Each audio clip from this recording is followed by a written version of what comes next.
دوستان عزیز، بحث امروزمون تمیز کردن ابرو و نرم کردن ابرو.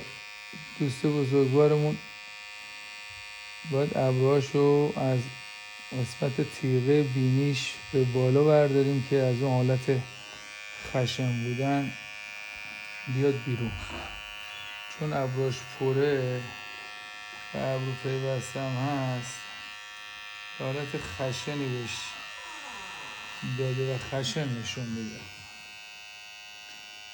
صدای در هستش، اصلا ناراحت نباشید، اتفاق خاصی نیفتاده. خیلی آروم از کنارها ابرو رو میگیریم، خیلی تمیز.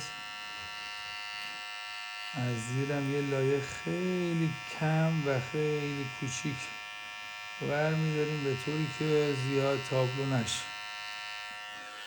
تقریبا یکی از ابروها کارش در اومد، اوکی شد.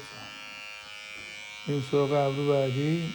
ابرو بعدی هم به همون نسبت متقارن با ابرو اولی که درست کردیم درش میاریم. زیاد فاصله دوتا ابروها رو زیاد باز نمی کنیم. خیلی مهمه توجه کنید به این قضیه. بعضی از دوستانمون توزیع آرایشگری و زیبایی این اشتباه رو میکنن، بین ابروها رو زیاد باز میکنن.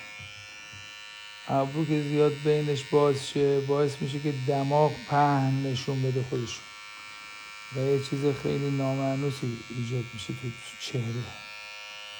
سعی کنید بین دوتا ابرو فاصلش استاندارد بشه، نه اونقدر باز و نه اونقدر تنگ و کم.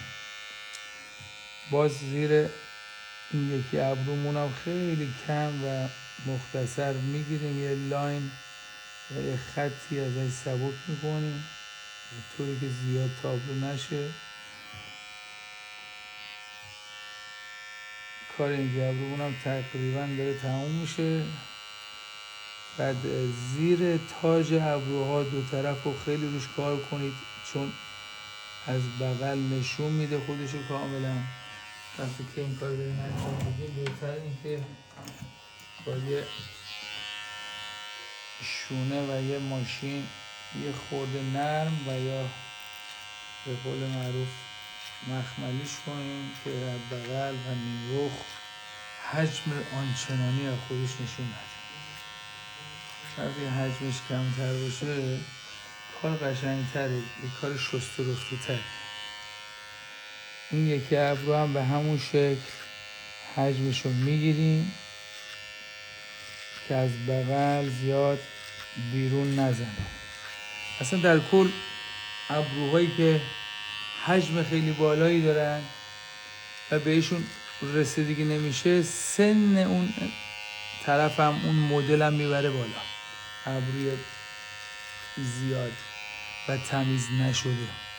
حالا بعضی از ابروها میبینید که اصلا کلا ذاتاً ابروی کم پشت کم حجمیه، اصلا احتیاج نداره که دست بزنه. ولی بعضی ابروهایی که باید تمیز شه، مثل ابروی این بزرگوار، این مدل عزیزمون باید از نیمرخ تمیز شه، از کنارها باید تمیز شه. خیلی بهتر میشه این فرم. وقتی که درست کردیم خودتون میان از کنار، دوست عزیزمون به تصویر بکشه خوبه، از کناره نگاه میکنین اگه جایی زیاده و زده بیرون رو میگیریم.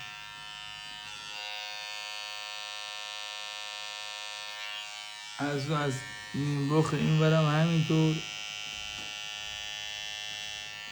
اینو باعث میشه که ابرو بیرون نزنه.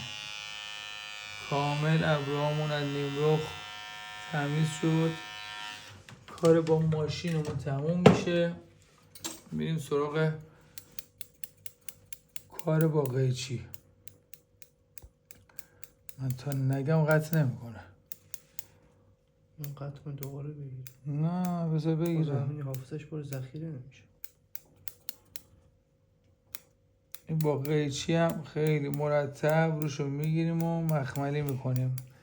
این دیگه فاینال کارمونه تقریبا. کناره ابروها، کمان ابروها به حساب میاد. کمان ابروها میگیریم و جلو یه تصویر جدید ازشون بگیریم که قبل و بعدم عکس میگیریم تو پیج یا تو کانال یوتیوبمون میذاریم. ببینید شما کارو از جلو با قبلش مقایسه کنید. خیلی ممنون که همراهیمون کردید. سلام.